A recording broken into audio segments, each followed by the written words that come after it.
Assalamualaikum warahmatullahi wabarakatuh. Salam sejahtera untuk kita semua. Baik, hari ini pertemuan keempat pada mata kuliah Teknologi Pasca Panen dengan materi klimaterik dan peran etilen. Berikut ada beberapa tahap-tahap proses pertumbuhan buah dan sayur yang dimulai dengan tahap pembelahan sel, kemudian pembesaran sel, kemudian pendewasaan sel atau maturation, pematangan, ripening, pelayuan, senescence, dan yang terakhir adalah pembusukan. Nah, di sini senescence atau pelayuan merupakan keadaan di mana buah, sayuran, dan daun sudah mulai layu karena keaktifan pernafasan yang sangat berkurang. Kemudian terjadi perontokan. Fase ini juga disebut sebagai fase sedang menuju kematian. Untuk pola respirasi, selama proses pertumbuhan pada buah-buahan, terjadi pernafasan yang kegiatannya dapat diikuti secara skematis. Nah, buah yang masak setelah dipanen mempunyai pola respirasi yang berbeda dengan buah yang masak di pohon. Bagian berikut merupakan skema hubungan antara proses pertumbuhan dengan kecepatan pernafasan, di mana jenis buah ada dua, yaitu buah klimaterik dan buah non-klimaterik. Nah, pada buah klimaterik, kecepatan proses pernafasan pada saat mendekati senescence, kecepatan pernafasan dapat tiba-tiba naik, kemudian turun dengan perlahan-lahan. Sedangkan pada buah non-klimaterik mempunyai kecepatan respirasi yang berangsur-angsur turun tanpa adanya lonjakan pada senescence. Kemudian klimaterik merupakan suatu pola perubahan dalam respirasi yang biasa juga disebut dengan klimaterik respirasi. Ini ada beberapa pengertian dari beberapa peneliti. Yang pertama, klimaterik dapat juga diartikan sebagai suatu masa transisi, suatu proses pertumbuhan menjadi senescence atau pelayuan. Kemudian ada pendapat kedua, klimaterik adalah suatu fase yang kritis dalam kehidupan buah dan selama terjadinya proses ini banyak sekali perubahan yang berlangsung. Nah, kemudian pendapat yang ketiga bahwa klimaterik adalah suatu keadaan swadaya, stimulasi dari bahan buah sehingga buah matang yang disertai dengan adanya peningkatan proses pernafasan. Jadi, dari ketiga pendapat tersebut dapat disimpulkan bahwa klimaterik merupakan suatu periode mendadak yang unik bagi buah-buahan tertentu yang diawali dengan produksi etilen, yang ditandai pula dengan proses pematangan. Berikut merupakan kurva pembagian untuk buah klimaterik, terbagi atas 3. Yang pertama, praklimaterik, kemudian naik yang pertama, klimaterik menaik, terjadi peningkatan, kemudian puncak klimaterik. Kemudian terjadi penurunan yang disebut dengan klimaterik menurun. Nah, disinilah di puncak klimaterik terjadi penyerapan jumlah CO2 yang sangat meningkat, kemudian turun pada fase klimaterik menurun.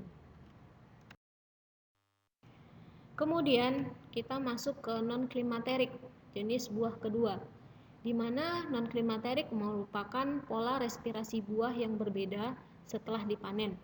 CO2 yang dihasilkan tidak terus meningkat, tetapi terus turun perlahan-lahan. Berikut merupakan contoh buah berdasarkan pola respirasinya, baik buah klimaterik dan buah non-klimaterik. Berikut masing-masing jenis-jenis buahnya.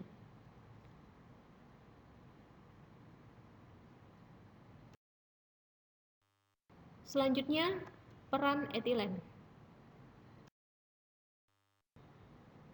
Etilen adalah senyawa hidrokarbon tidak jenuh yang dapat dihasilkan oleh jaringan tanaman pada waktu tertentu dan suhu kamar etilen berbentuk gas. Nah, senyawa ini dapat menyebabkan terjadinya perubahan-perubahan penting dalam proses pertumbuhan dan pematangan hasil-hasil pertanian, khususnya pada buah yang berjenis buah klimaterik. Etilen ini merupakan hormon pematangan. Etilen adalah gas yang dapat digolongkan sebagai hormon tanaman yang aktif dalam proses pematangan. Etilen disebut hormon karena dapat memenuhi persyaratan hormon, yaitu dihasilkan oleh tanaman, bersifat mobil dalam jaringan tanaman dan merupakan senyawa organik.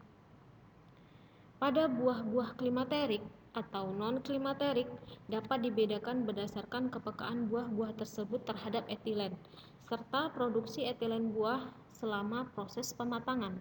Nah, selama perkembangan, buah-buahan menghasilkan etilen yang sangat sedikit, tetapi selama pematangan, produksi etilen meningkat terus meningkat, dan pada buah klimaterik, produksinya lebih besar dibandingkan buah non-klimaterik. Selanjutnya, peran etilen dalam pematangan buah. Seperti telah disebutkan bahwa etilen itu berperan penting dalam proses pematangan buah, karena etilen merupakan hormon pematangan. Nah, jumlah etilen di dalam buah dapat berubah-ubah selama pematangan. Nah, pada praklimaterik, jumlah etilen kecil dan terus meningkat dengan cepat pada puncak klimaterik. Nah, selain itu, etilen dapat memulai klimaterik, juga dapat mempercepat proses pematangan. Berikut merupakan hubungan antara waktu klimaterik dengan konsentrasi oksigen pada buah advokat. Terlihat pada gambar bahwa dengan penggunaan etilen 100 ppm selama 24 jam, buah advokat akan matang dalam 6 hari. Sedangkan tanpa etilen atau disebut dengan kontrol, pematangan terjadi sampai hari ke-11.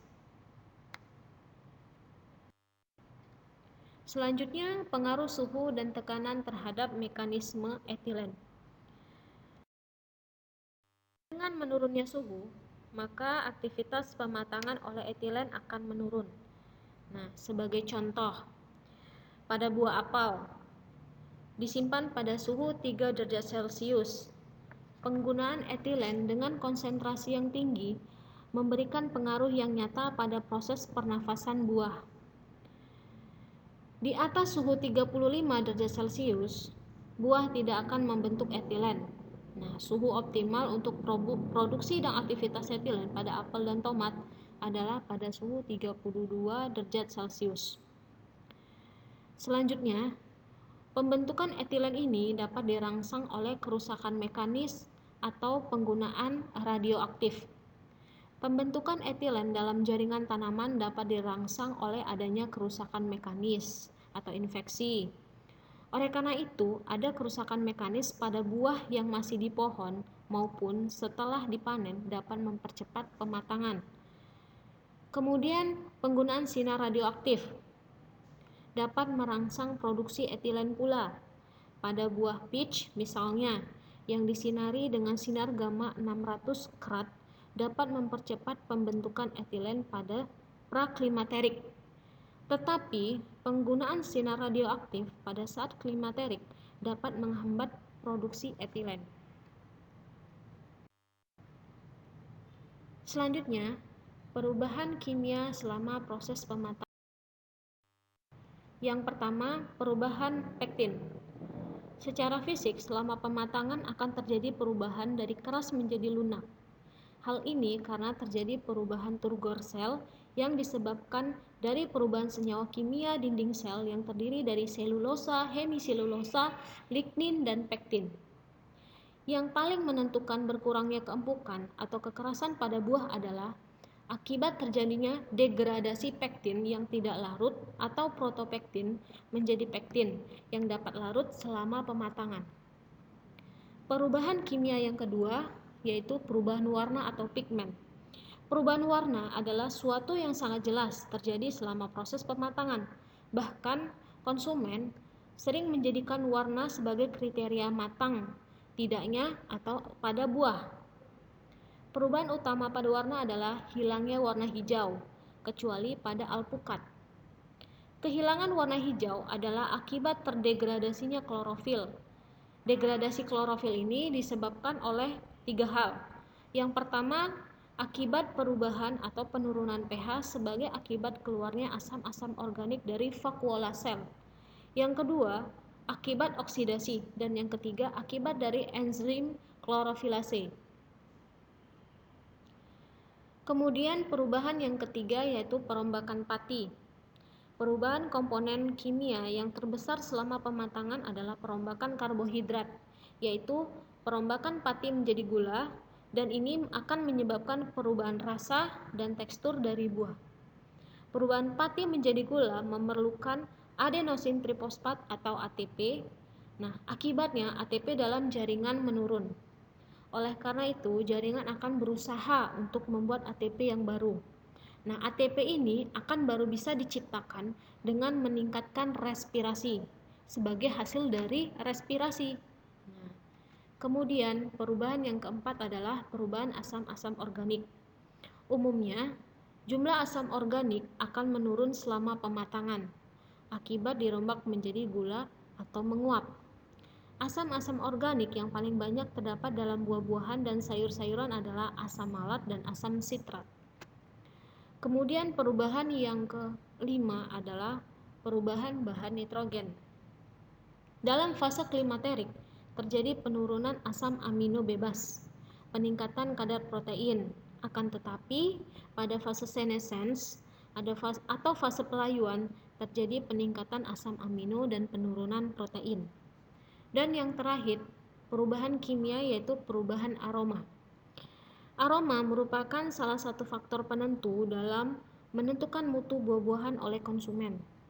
Aroma adalah hasil pembentukan komponen-komponen bahan organik yang dapat menguap selama proses pematangan, terutama asam sitrat, malat, tartarat, oksalat, serta gugusan ester. Baik, sekian penjelasan pada pertemuan keempat pada mata kuliah Teknologi Pasca Panen kali ini. Semoga bermanfaat. Assalamualaikum warahmatullahi wabarakatuh.